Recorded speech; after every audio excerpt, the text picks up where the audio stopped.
Hi, good morning, everybody. I constantly get asked all the time is what's my number one rig? Absolute must-have rig that I have to use for black crappie up here in the Pac Northwest. Um, it's been a long learning and adventure of figuring out what works in the South because that's what every crappie video is pretty much either Canadian water or black crappie or down in the South for all the white crappie down there. The Pac Northwest crappie seem like they act very, very different. So I'm going to kind of go over what I use and what I mainly have. So this bait's been torn apart since yesterday. Brand new jig head, already bent hook. So we were in some good fish yesterday. Plastics already pulled off multiple times. I actually went through 2 plastics on that trip. And this is all attached to a simple slip bobber rig. Because when the fish are 12 to 14 feet down, you need to be able to get that bait right in front of their face. So I'm running 12 feet of line on this, on a slip bobber rig. And that's it. 1/8 ounce jig head, straight minnow shad, slip bobber. I'll show you how to kind of rig this up here in a second. Okay. So to rig up, simple slip bobber. Find the end of my line here. You have a slip bobber knot. Just not sure you can see that. Comes on a tube. This one just happens to be pink. Pretty easy. Throw your line into the tube. Jesus. So I'm being humble here and I mess this up. Take the knot off the tube. Make sure that you push the knot up, tube down. Otherwise you might have to redo it. You just give it just a soft cinch on your line. That'll hold the knot. You got your bobber stopper bead.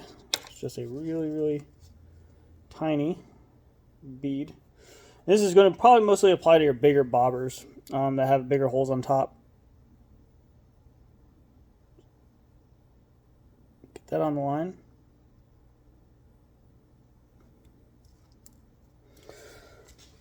Grab your slip bobber, right? Thread it to the top. This is again a Bass Pro slip bobber. So not terribly expensive. I mean the whole rig overall, with plastic, with hook, probably 15 bucks. You got maybe 5 or 10 rigs. And then your jig head. For the Pac Northwest, and we're like a lot of trout.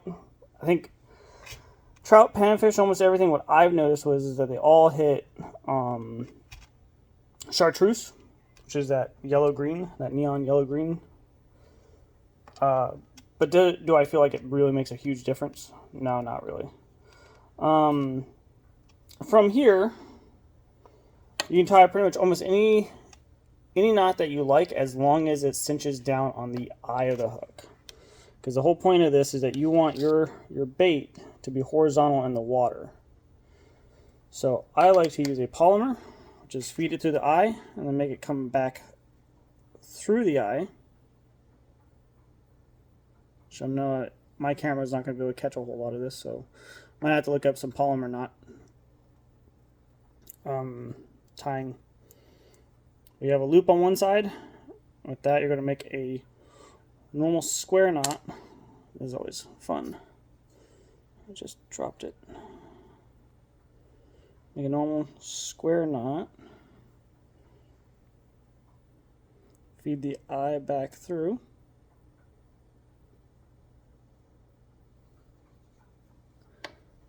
Once you do that square knot, you're going to send it around your hook.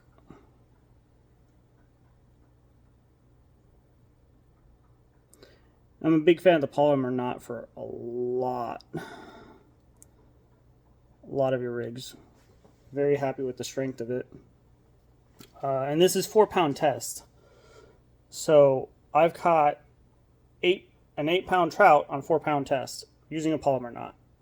So that's a lot of confidence in that kind of knot. Make sure you cut the correct tag end off. You'll see once you cinch that knot up, your bait will suspend horizontal in the water column like that. Now, let me go through my millions of baits. These are purple and gold flake greens.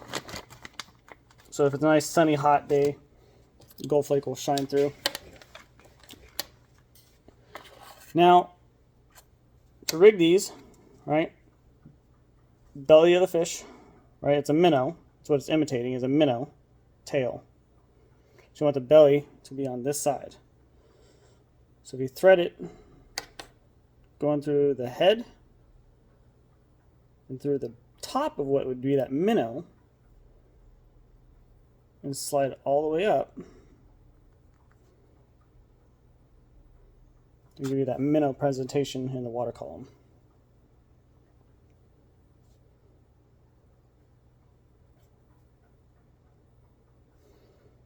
So as this thing's bouncing around, it kind of looks like a little fish.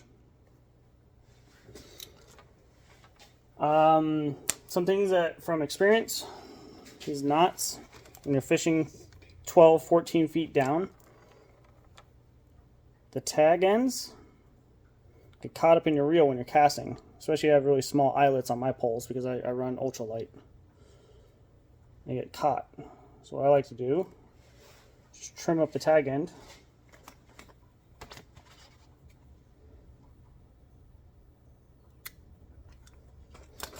So that way when it goes, actually wraps up on your actual reel, you're not getting a whole lot of casting knots.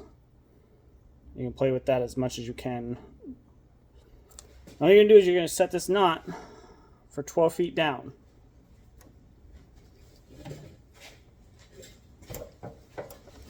So I have a 7-foot rod. If I want 14 feet, and I want to set that knot, I can bring my bobber, my bait, all the way down.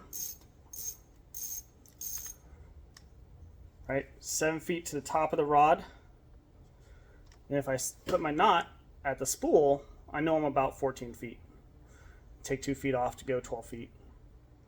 So that's a good way to measure based off your rod length. Mine's again a 7-foot rod length, so if it's coming all the way back down the reel, it's almost 14 feet down. And what I've also noticed is that crappie like to attack up. They don't like to attack down. So when you see them in the water column, and hopefully I'll put some fish finders videos out there in this video at some point, you'll be able to see that, all right, well, if the fish are sitting at 14 feet, I want to sit my bait right at 12. It's very easy for that profile to go catch their attention as they're looking up and yank it. And hopefully you get a fish on. But this is my #1 go-to way to catch crappie. Even perch, yellow perch, where I caught 6 yellow perch yesterday, not even trying to target them. Same thing. They all feed on minnows. So one thing that I almost missed, I was complaining at the beginning of the video here, was the fact that fish constantly pulling the plastic down. All right, so then there's the question of, do you get a strike, and then now all of a sudden your plastic looks all messed up like this. You know, how often you're retrieving it or letting it soak out there. I normally only let it sit out there maybe no more than 3-4 minutes while I'm trying to work it. But I'll get strikes and I'll pull it up like this, and oh great, I just wasted 3 minutes of my life. That's not a good feeling. Constantly trying to fight the presentation of your bait. Well, there's one quick, easy hack. Super glue gel. So when you put your bait on, put a dot or gel down the shank, and then slide your bait back where it needs to be, and give that a minute to dry or set. And I found this to do pretty good, holding the bait on where I want it to be, and then not have any questions of whether or not it's actually working in the water column or being torn up. Especially when bluegills start hitting this thing. They constantly pull out the tail and pull the body back.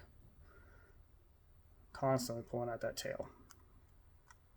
So, just a tip. Hopefully it helps you out. Super glue. Always keep it in my backpack whenever I'm out. Hopefully you get some big ones. If you guys have any of your favorite rigs, please let me know.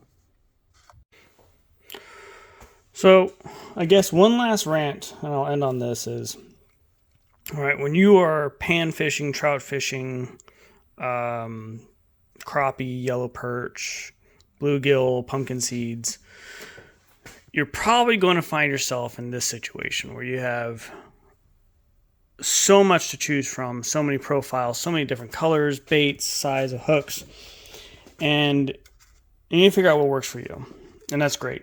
The intent of this video is to, if you had one thing that you should have accessible in your tackle box for a guaranteed chance, if there is crappie in the water and you know where they are, that this is your best chance to actually get a strike. And that's what this is about, is getting that one recommended choice. Hey, if I had to run anything for the rest of my life, this is probably the rig I'm going to run.